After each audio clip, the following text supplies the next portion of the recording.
not only building the Gundam is important, but the basing is important, because you're trying to not only build something that is saying a statement of, hey, this is a really cool model, but what is that model doing? And today we're going to take a look at a Temu base that is cost effective and a really quick way to make your Gundam look cool. See you guys inside.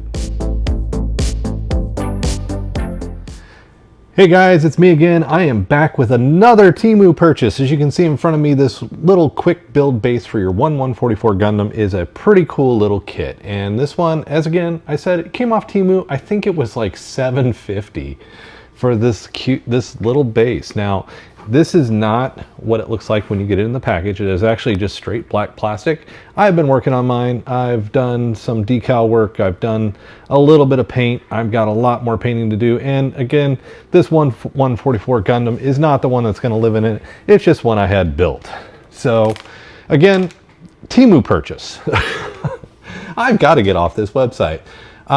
I get curious about this kind of stuff because I look at this stuff on Amazon, I look on eBay, I look on all these sites, and this little base kind of just caught my attention because it has a lot of detail, not a lot of pieces, but a lot of opportunity to it. And I bought 2 of them.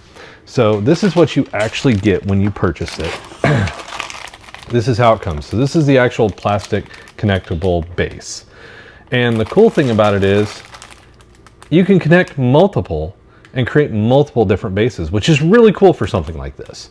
And can be very cost effective because these bases can get very expensive. I've got one upstairs for one of my 1/160 perfect grade builds that was almost like 100, it was almost as much as the perfect grade.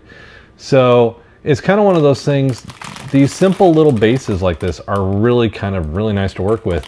And what surprised me on this base, and I wasn't paying attention when I bought it, it comes with stickers for this base. And you can see I've applied a few of the stickers. I want to do some more paint work on it before I truly start applying more of these warning symbols and bay numbers and different things that came with it. You can see I've done a bunch of the hazard striping across the base. And again, it comes in a black plastic. I've primed mine. I've also done a thin layer of lead belcher to kind of bring the metallic look. I actually want to come in with some of what we used to do with the steel girders, the red paint and stuff like that to really kind of give some pop detail. You may see that later on in this video as I keep going, but we're going to open these up. We're going to assemble this quick little base.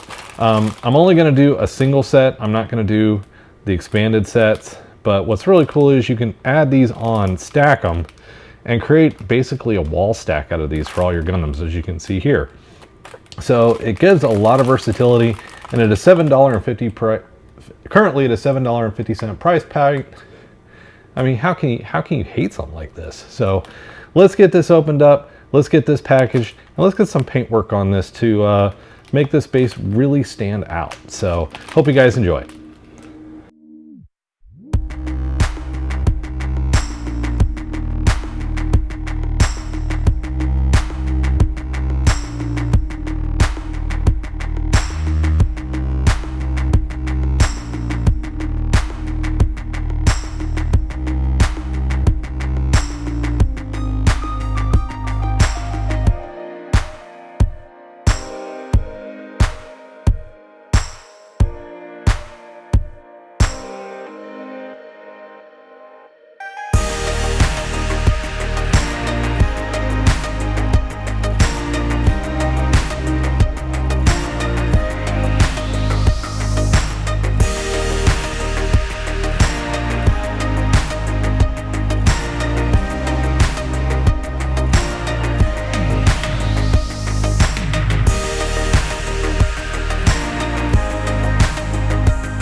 Okay guys, as you can see, I've been kind of playing with them, working with them, painting on them, and I built the second one and started painting in on it. But you guys can see a little bit of work. These can be really, really cool. So painting this one, lead belcher is the base coat, the silver. Then I came in with the Vallejo burnt red. That's all the steel girder and stuff like that. This one I kind of did the like it was on ground base on earth. The blue is Citadel Caldor Sky, and then the kind of grunging I actually did with Adams Ammo's Adams burnt iron. I've found it actually to be a really good weathering paint, especially over the lead belcher. So quick kind of grimy paint job, and the stickers on here went on really well, and they add a really good touch, especially the caution chevrons, which you guys can see in there. There's the caution stickers, warnings, warning symbols in the base 01. So a lot of easiness went in there. This was all just brush painted quickly. Honestly, I did all this in a day, less than a day, because I even started on this one today. And this is just Monument Hobbies white primer, and then the same colors, except this is Mephisto red from Citadel. So I'm going to continue working on this one. If you guys want to see the finished product of that one, keep your eye out on probably Instagram and Facebook. But for what this set is, you can actually get this set off Amazon as well for about 20 bucks. Temu at $7.75, but if you're in the US, there's a minimum $22 order. So you got to order 3 of them basically but you can buy them individually. Again, I think it's a really good deal, especially with the sticker pack it comes with. You guys can see those laid down really well, real easy. Yes, I still use tweezers, but I'm not using water slide decals. These are straight on stickers. So that is kind of the difference. You can put them wherever you want. And there's a great assortment here. So if you're doing the 08th MS team or Easy 8 or something, you got all your numbers to work with. And what I did like about this, especially in the smaller numbers, there's multiples. So, and again, another thing about this is if you're putting a shelf together of your kits, boom, that just became one interlocked unit. And I can stack them. So if I had 2 more, I could actually stack them on top and keep going up. Ideal for the high grade units, the 1144. That's what these are designed for.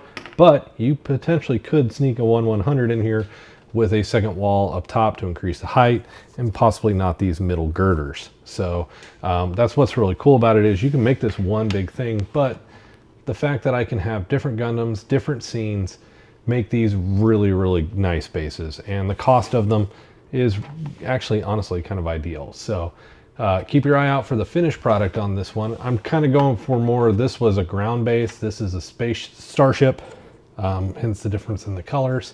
I haven't grimed or anything on this one, but this guy is pretty much, I'm calling it done. So, and again, it just makes it easy for display with the simple interlinks that are built into the base and the sidewall. Really cool kit. Hope you guys enjoyed. If you have any questions or want to see any more of these process, please let me know. Stay tuned, because that white one is probably going to get this one put into it.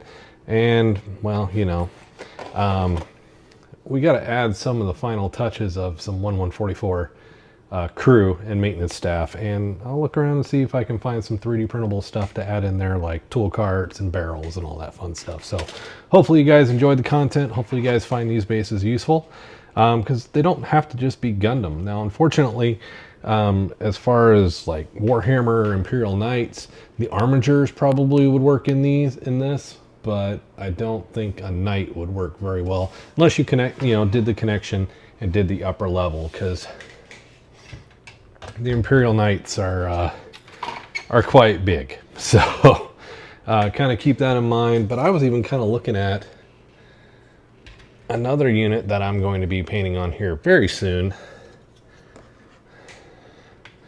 Could this work for an ATST?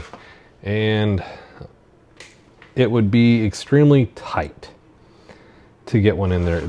It would probably be a doubled and a double up. So I'd probably need 4 of these kits to adequately make my AT-ST look good. So kind of keep that in mind, but hopefully you guys enjoyed. If you got any questions or comments or want to see me do a different paint job or something like that, please hit me down in the comments down below, and thank you guys for watching today's video. And if you're new here, make sure you subscribe and hit that like button. Thanks guys, see you next week.